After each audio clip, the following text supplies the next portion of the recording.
Hey everybody, and welcome to AniBreak, the show where we break down the week's topics in anime, manga, and video games. Well, this week we only have really two major things to talk about, and in between them, a lot of smaller things. Two big things I'm talking about are Anime Japan happened this past weekend in Tokyo. We'll get to that in just a moment, and it's also going to be our spring anime season preview guide. We have a ton of videos, a ton of trailers. I could not fit all of them, or else this episode would have been like 2 hours long. So I picked and choose from the ones that looked the most interesting. Let's leave it at that. But let's get to Anime Japan. Now, we talked about a little bit last week about what Anime Japan is, for those of you who did not catch that episode. So, there used to be just the Tokyo International Anime Fair, or TAF for short. Due to a certain bill that happened a few years ago, a lot of the anime companies decided to boycott. And they said, screw it, we're going to make our own convention. And it was actually the Anime Contents Expo. And actually, I've been to both, and they were both tons of fun. Well, after last year, they decided, you know what, we're going to get back together. We're going to do things a little more, not so much on a dictatorship kind of thing, like one person has access to everything, but we're going to do this as a group together. And so Anime Japan took over Tokyo Big Sight this past weekend from Saturday, March 22nd to Sunday, March 23rd. They were expecting 100,000 visitors. They got 110,000 visitors. It was absolutely insane. So, you'd think they would probably come back next year. Of course they're going to come back next year. They have announced a number of things over the course of those 2 days, because it was not only, some previous conventions you would have the excuse me. Some of these days you would actually have the business-only days, and then you would have the public days. Well, they decided to put the two together, and I think it worked out fantastic. So, what we can do here at ACE, or at Anime Japan, I should say. Got so used to saying ACE for the longest time. Oh well. Alright, well, let's get into the news, because there was a ton of announcements at Anime Japan this year. First up, for all you Macross fans, yes, the rumors are true. We are getting a brand new Macross series.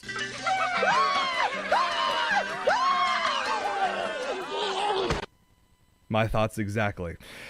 So the announcement didn't give much information other than we are getting a brand new series. It's going to continue on the franchise. This has been going on for, 32 years or something like that? It's been ridiculous. Now, I'm talking Macross, not that Robotech stuff that happened here. Thank you, Harmony Gold. Damn you bastards.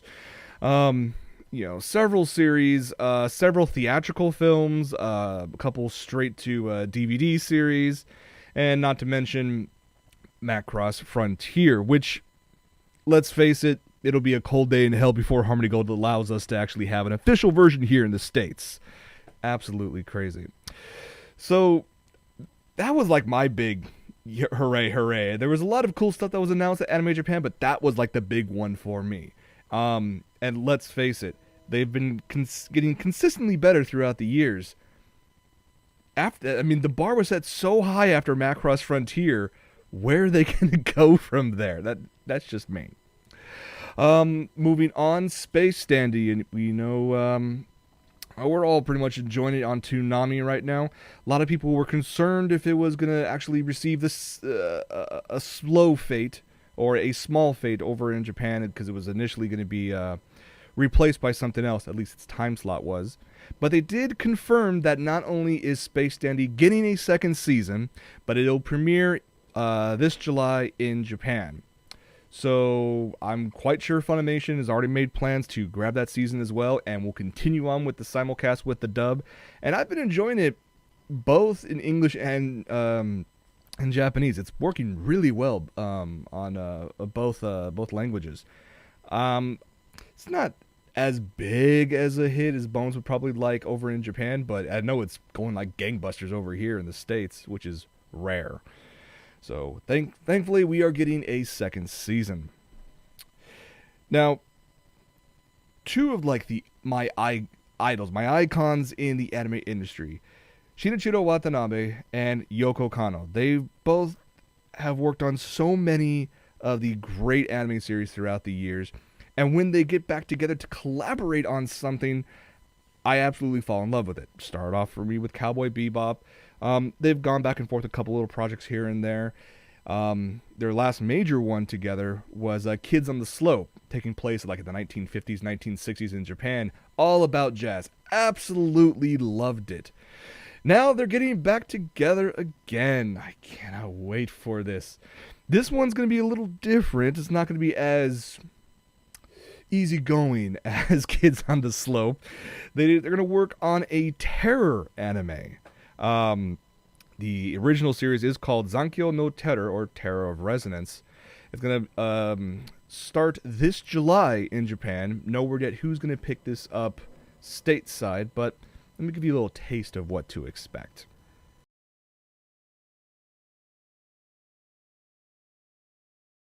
So yeah, that tagline at the end is "Pull the trigger on this world."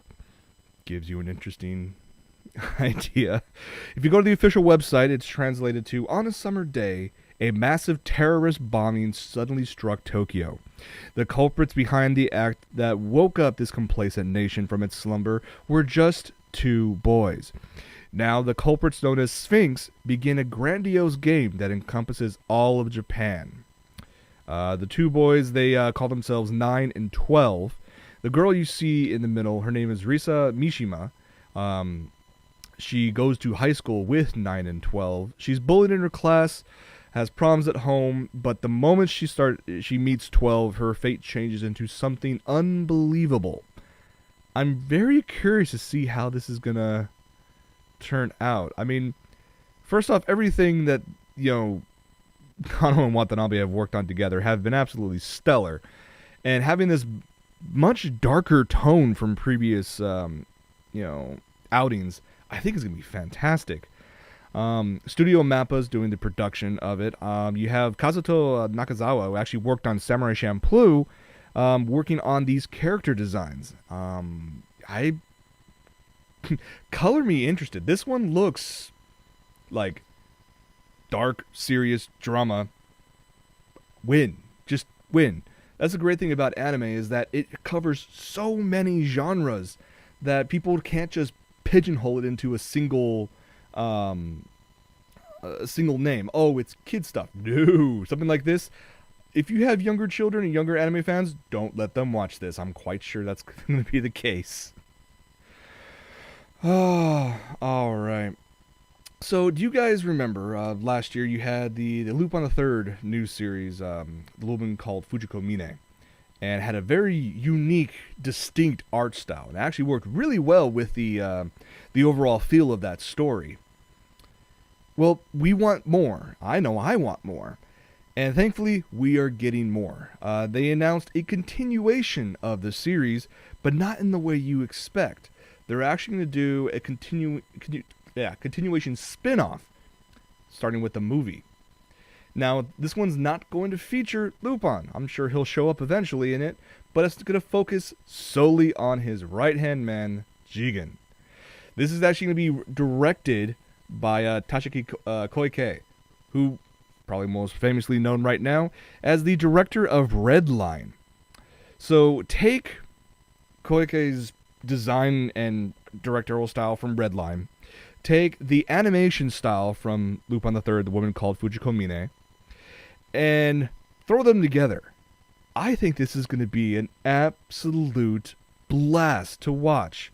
Now, with Jigen getting his own film, you got to easily to assume that the rest of the crew is going to get their own films as well. One can only hope. So we'll find out more information later on. It'll have a limited screening in Japan early this summer. So it makes me wonder, Funimation, are you going to pick this up? And if so, how soon are you going to get this on the US con circuit, and when can I have it in my Blu-ray collection? I'll give you more information as it gets released. On a side note, I'm sure many of you have your own favorite Lupin the Third movie / special. There's all the crossover events. There's the individual movies. God, there's so many to choose from. Although my personal favorite, and I'm sure some of yours is the same, was Lupin the Third: The Castle of Cagliostro. I watched it initially in Japanese. I've seen, I think there was like 2 different dubs of it. And of course, the big reason why a lot of people enjoy Cagliostro is because it was directed by Hayao Miyazaki. So good news from Discotech. They weren't at Anime Japan, but they decided to make the announcement at the same time anyways. They have announced they're going to re-release Castle Cagliostro on both DVD and Blu-ray. Oh, cannot wait. It'll be shipped on Blu-ray by the end of this year, maybe early next year. Well worth the wait, I'm quite sure. And the releases will include both English dubs, the original intro, and the Japanese audio track with English subtitles. That's just called win, win, and freaking win. I will be pre-ordering this the second it is available online, and I will be tweeting it everywhere as well, so you guys can join in on the fun. Okay. What about this Black Butler person? We're not going to talk about that yet. Sorry, Kathy. A while back, I talked about an upcoming movie, original movie by Geno Nobuchi, who worked on, of course, Fate Zero, the Madoka series, etc., etc. He's teaming up with Toei Animation and Nitro Plus to make an original movie called Expelled from Paradise. The trailer that they released beforehand was like 15 seconds long, didn't really show anything, was a lot of static. Well, they decided to give us a little extra taste about what to expect from this upcoming film. Enjoy.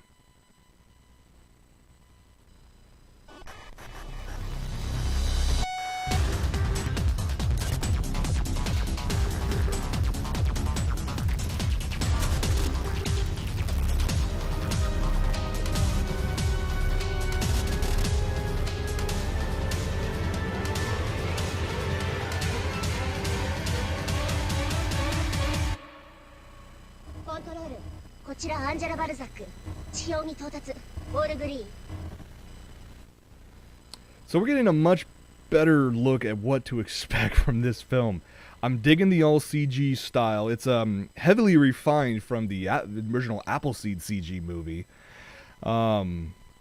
It looks really good, and we finally have a release date. It'll air in Japan or be shown in Japanese theaters November 15th, which means we'll probably not see this stateside till 2015, but I can wait if it's well worth it. If the reviews come in November 16th that say this is an unbelievably awesome film, I'm willing to wait for a Blu-ray release here in the States, or watch it on one of the con circuits. It'll be pretty awesome that way. How about a series that I absolutely adore just for the sheer darkness of it, an easy way to explain it? I'm talking about Psycho Pass. I just recently picked up season 1 on Blu-ray, picked up the entire thing. Got Nikki and Michael watching it now back at their pag. I brought it up there. And we already made the announcement back in July that this series is going to receive not only a second season, but also a film. We have some more information, thanks to the announcement at Anime Japan by Production IG. So the Psycho Pass 2 series will premiere this October. Once that's complete, there will be a Psycho Pass movie this winter. For those of you who are like, that's too far, I can't wait that long. Well, you can either pick up the Blu-rays, or for those of you who can actually get Japanese television, there's going to be a so-called new edit version of the original season airing on Japanese TV this July to get people rehooked into this series. This new edit version takes basically the first 26 episodes of season 1, recuts it into 11 one-hour episodes with new cuts of footage. And it's a easy way for them to get people interested back into this, get people hooked back into the series. I don't have to wait that long for that because I have season 1 on Blu-ray, like I said. I'll probably watch it again in July, and I'll probably watch it again in October just before season 2 starts. If you guys have not seen this, why are you waiting? You pick this up from Funimation. You can pick up season 1, part 1 and 2 for about $50-$60 on Amazon or Right Stuff or any of the other retailers you like to go to.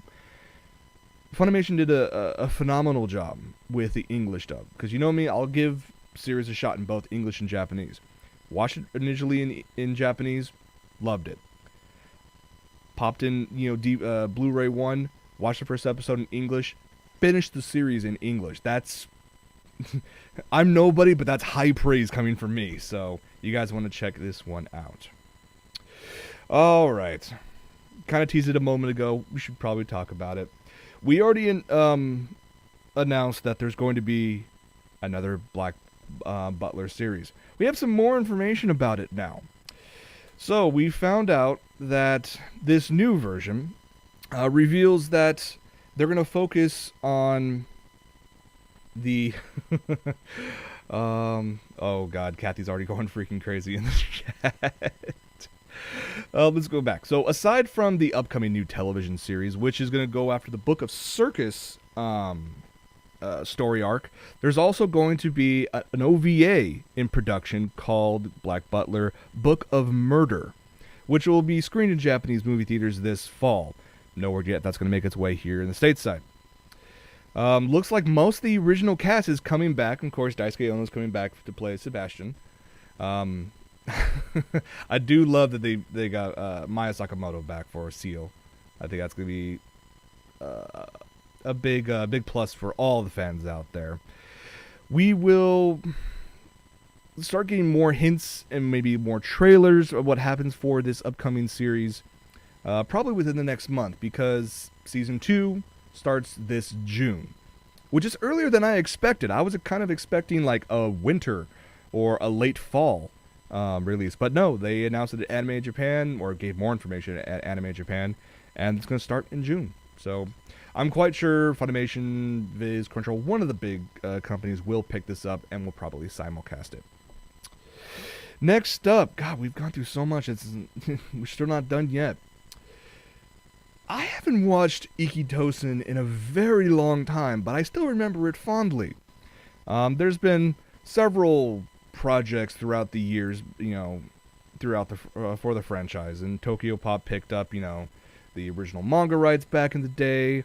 I believe it was Funimation that released some of the anime series out there, but it looks like they're not done yet.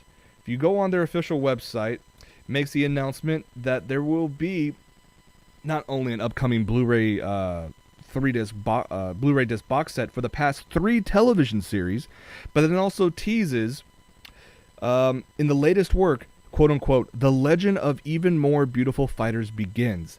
So continuation, reboot, new storyline. We'll see what happens with this. No more information on this other than 2014, but I can only imagine we'll get more information about this very soon. I'm kind of digging the Blu-ray boxes for the past 3 seasons, or past 3 series. May have to look into that when it gets more announced. One of the more odd announcements at Anime Japan was a series called Minami Diva. Diva in Training, basically. And let me give you an idea of how these two look like. So this is actually being brought to us by a smartphone video streaming service in Japan called Not TV. And they announced at their stage that Minari Diva, sorry, I said it wrong earlier, is going to be an anime series animated with the Miku Miku dance software along with motion capture technology. Very interesting. They're promoting the show as the first ever live anime program. The lines and songs of the characters are being performed live, along with their movements through motion capture technology. Even though they explained that the program will be similar to radio, I'm guessing more like a radio broadcast kind of thing where they're just sitting around talking, that doesn't kind of fit with what they just stated before, that movements will be taken through motion capture. And lines and okay, we'll see what happens with this. Now, like, live mocap technology has been around for years. Anybody remember Anime Expo back in, what was it, 95? Or, God, how long ago did AX used to have like a live mocap suit, and they actually had their mascot running around in real time? It was horribly, low resolution, but it worked.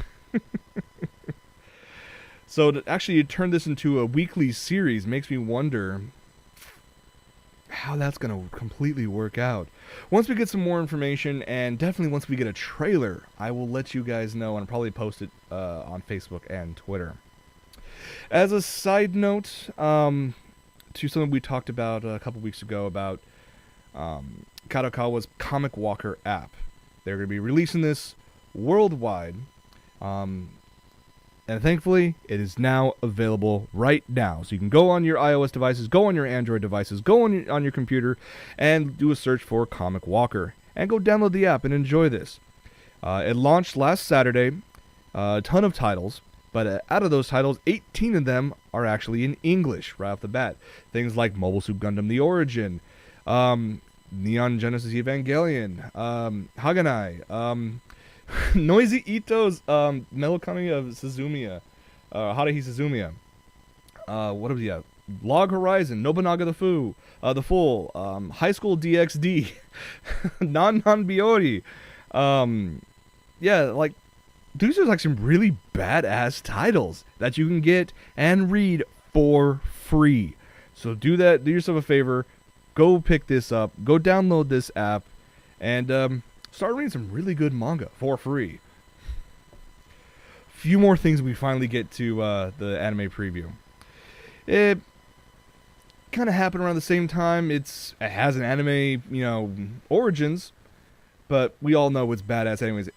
Any of you who have seen the first live-action Rurouni Kenshin movie was eagerly awaiting this sequel. And we have a new trailer that, thankfully, they actually subtitled in English for us. Enjoy.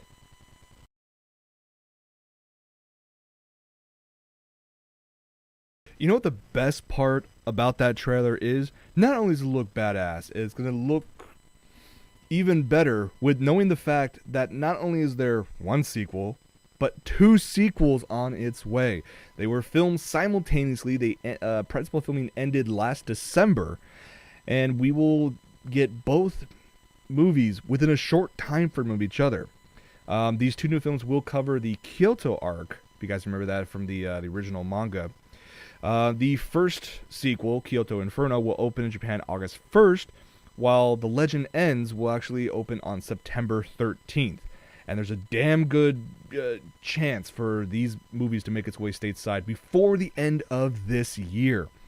Cannot wait. You will see me in theaters the moment it is simulcasted. And I have to throw this in here. It wasn't really based from Anime Japan, but you know what? It is damn good news regardless. This comes from Sega.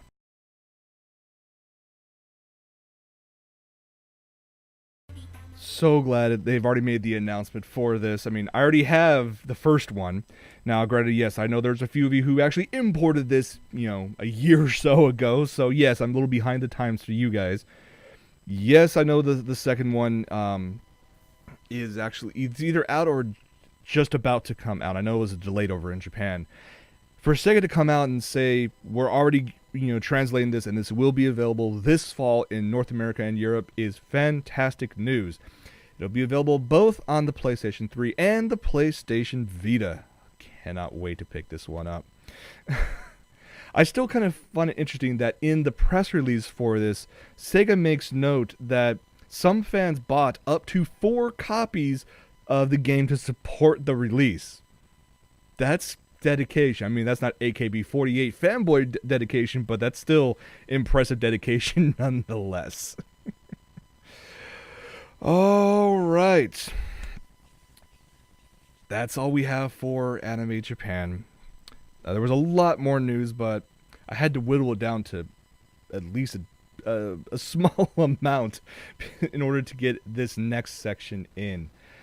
So, starting next week, it's about late next week, there is a brand new anime season starting. It is the spring 2014 anime season. You guys remember last season we did a preview guide, the season before that we did a preview guide, and they progressively got longer. They started out about 8 minutes and then 12 minutes and 16 minutes long. And that wasn't just because I wanted to make very long video for you. It's just because there's just that many series coming out, and they're not just sequels, or remakes. They're all like new. So, without further ado, let me introduce you to the spring 2014 anime preview trailer mashup. It's about 20 minutes long. Enjoy.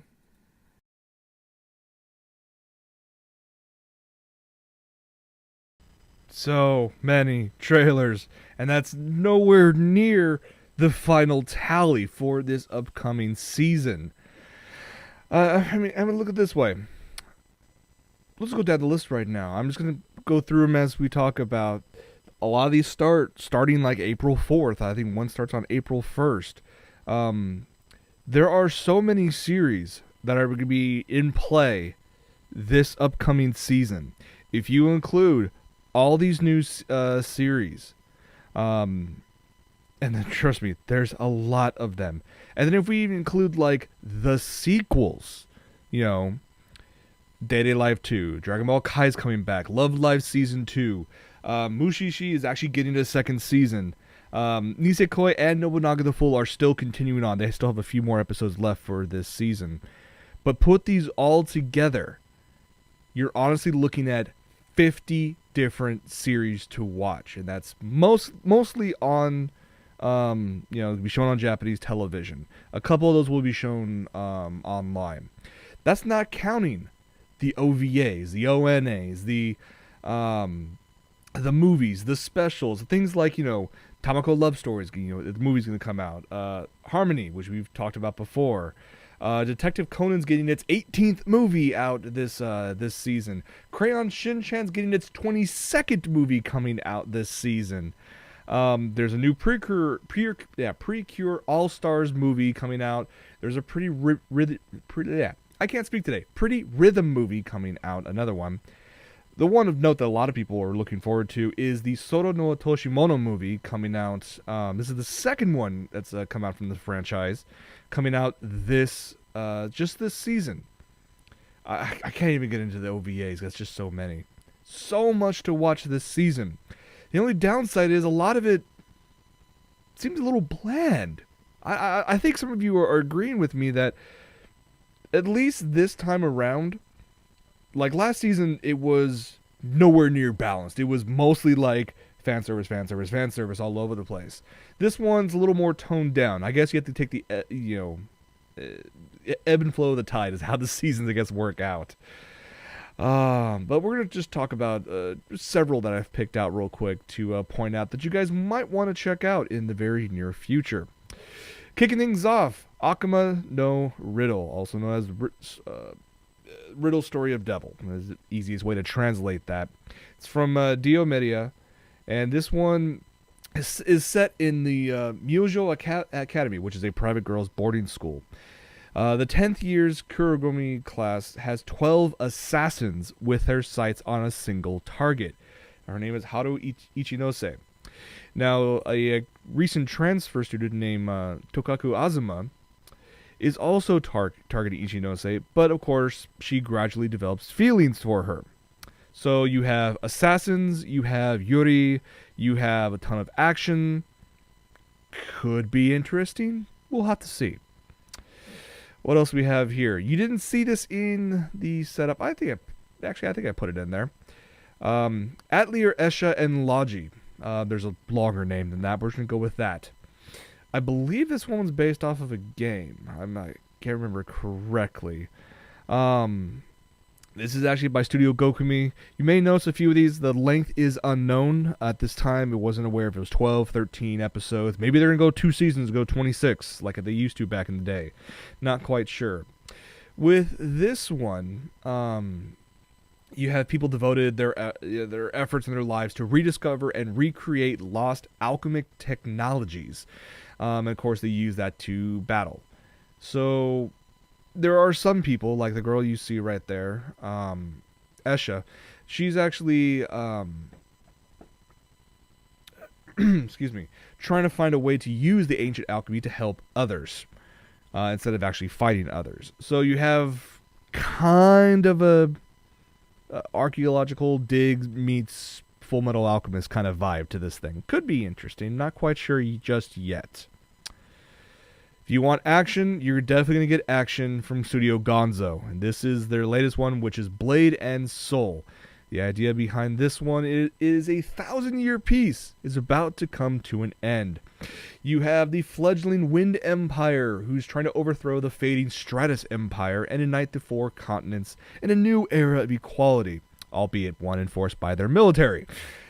So, amid this trouble and strife come the ancient Darksiders, with the basically is the harbinger of their return, and they're going to be destroying anything and everything. There may be no one able to oppose their evil plans and save the world.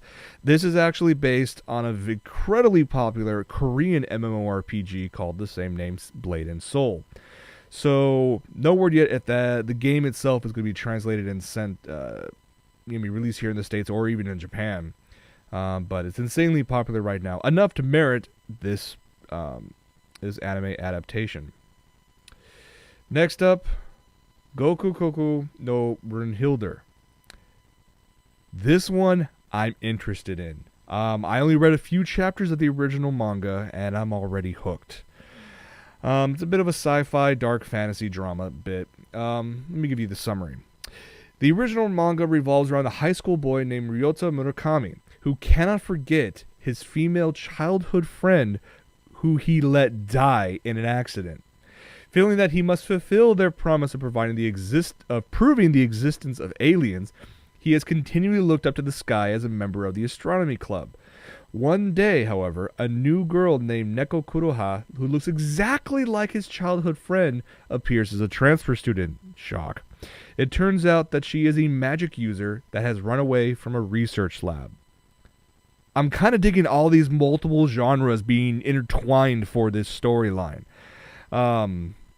Studio Arms, you have my attention. So I need to get this and watch this the moment it's available. I know it starts in Japan April 6th. No word yet if it's going to be simulcast and by who. Moving on, Production IG has a number of titles coming out this season. First one up being Haikyuu. This is based off of a popular manga, and it's all about volleyball. They basically looked at KyoAni's runaway popularity with Free, which is based on a swimming team, a boys swimming team, and decided, you know what, we can do this with a volleyball team. I have yet to read any of the manga about this, but it looks interesting enough to merit at least a single episode or 2. We'll see what happens when this starts airing April 6th. Next up, we've talked about this one before. We've questioned how much they need to, how many different genres and how many different, fanboy aspects you need to hit for a single character. Hitsugi no Chaika, basically loosely translated Coffin Princess Chaika. Stars Toru Akira, is a 20-year-old retired soldier meandering through life now that the war has ended. He encounters a 14-year-old sorceress carrying a coffin, Chaika, and follows her in hopes of finding meaning to his life again.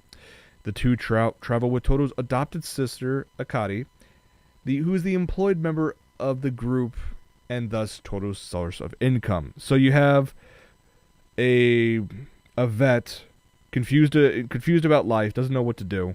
Meets his little sorceress girl. Inside the coffin is a giant magical sniper rifle. And he's like, oh, what the hell? I'll follow you to find out what the meaning of life is. It'll be worth a laugh at least. Studio Bones always does fantastic work, so I kind of have relatively high hopes for it, at least for the production value. Okay, this one I had to throw in here just because it's so random. It's called Kanojo ga flag wo orare tara. Can totally screw that up. My apologies. It stars a little boy named Hatate Sota. He has the ability to visualize so-called flags for future events, such as like death flag, friendship flag, romance flag, etc., etc. Despite this newfound ability, he avoids making friends with others due to a trauma he experienced in a ship submergence accident. Of course, with the anime being the way they are, 4 beautiful girls get interested in his strange way of living, and they begin to live with him at the school dorm by force. So you have a harem series in the works with a boy who can see flags pop out of the girls' heads to showcase what they're really thinking. I threw this in here for one reason only. I have been wrong before about series like this. It could be absolutely hilarious. It could be absolutely horrible. It could be so bad it's good, like Nakaimo. Who knows? We'll find out later on next month. Just a few more I want to touch up real quick. From Studio Madhouse, No Game, No Life. This one, I'm definitely digging at least the color palette and the animation style, at least of the trailer. This series centers around Sora and Shiro, a brother and sister whose reputations as brilliant NEET, not in education, employment, or training. So they're NEET hikimomoris, they're shut-ins. They're gamers that have spawned urban legends all over the internet. They even consider the real world just another crappy game. Although one day they are summoned by a boy who calls himself God and gets sent to an alternate world. There, God has prohibited war and declared this to be a world where everything is decided by games, even national borders. So humanity has been driven back into one remaining city by the other races. Sora and Shiro become the saviors of humanity on this alternate world. I have no idea what to expect from this, except for high production values. I mean, has adventure aspects, obviously comedy aspects, fantasy, supernatural, even some ecchi aspects, I'm quite sure. Starts April 9th in Japan. I'm quite positive this one will get a release over here in the States. Next up, also from Madhouse, is Mahoka Koko no Retose. I think I said that right. The idea behind this one is that magic is a product of neither legends nor fairy tales, but instead has become a technology of reality since a time unknown to people. So basically, supernatural power is something that can be systematized through magic, and magic becomes an actual technical skill. I kind of like that idea. So the story focuses on Tatsuya, a defective elder brother, low achiever.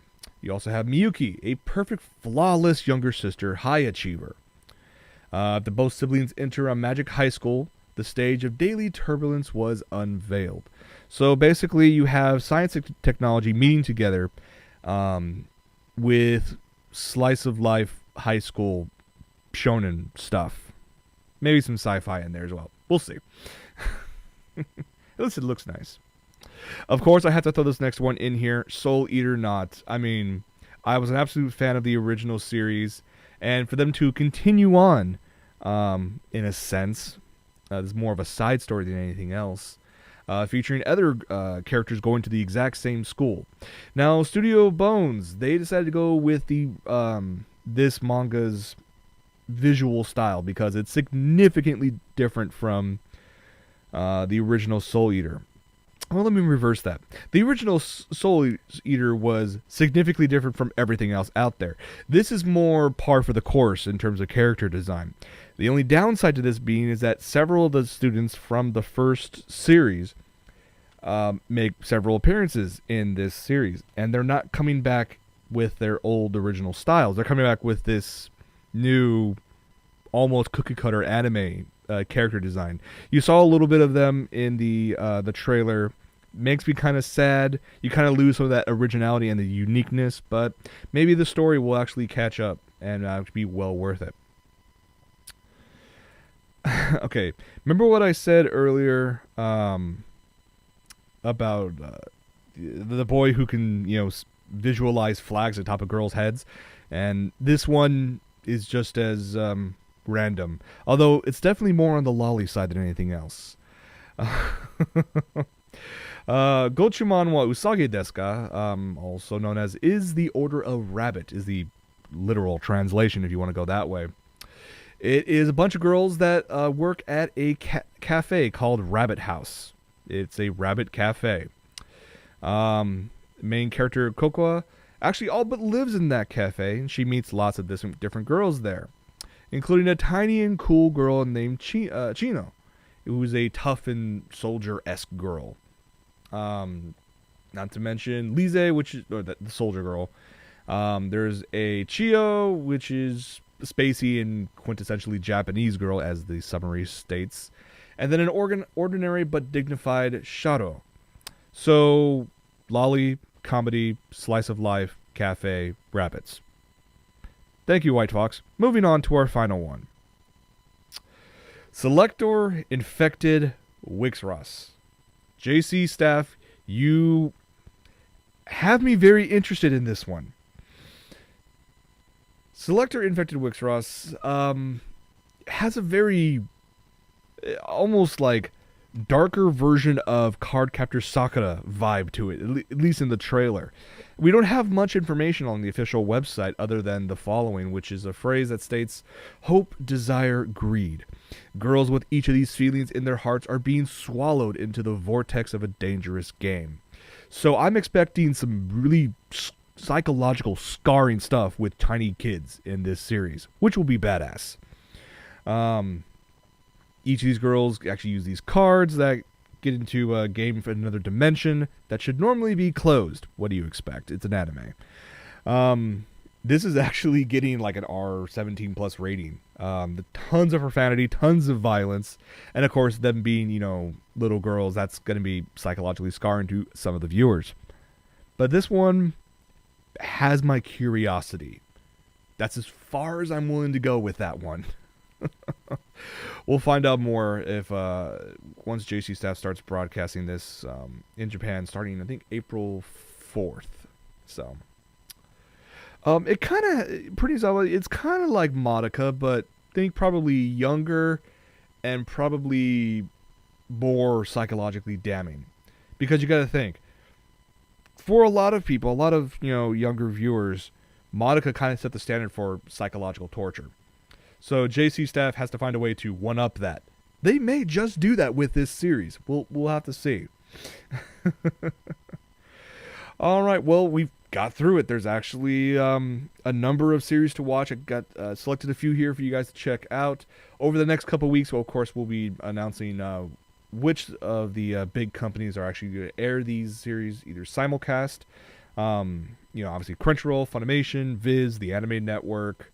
There's a couple more out there. Hulu, a lot of stuff's on Hulu Plus thanks to Viz and Funimation. We'll have to see what happens. I'll let you guys know. And there's a lot to watch. Like I said, over 50 different series to check out over the next 3 months. If you have a backlog from, previous seasons, you should catch up now. The current season ends this week. So Kill la Kill final episode and several other series final episode is on Thursday. I may be a horrible mix of emotions that day just because of what could possibly happen. I'm sure some of you will be exactly the same way. All right, everybody. I think that's going to be it for this. We've gone through a hell of a lot. There was a lot to go through. There's even more stuff we need to talk about, but we're going to hold off on that till next week. So stay tuned for post-show. Thank you so much for staying a little later than usual. And for AniBreak, I'm Jason. Thank you for watching. We'll see you guys next week. Take it easy, everybody.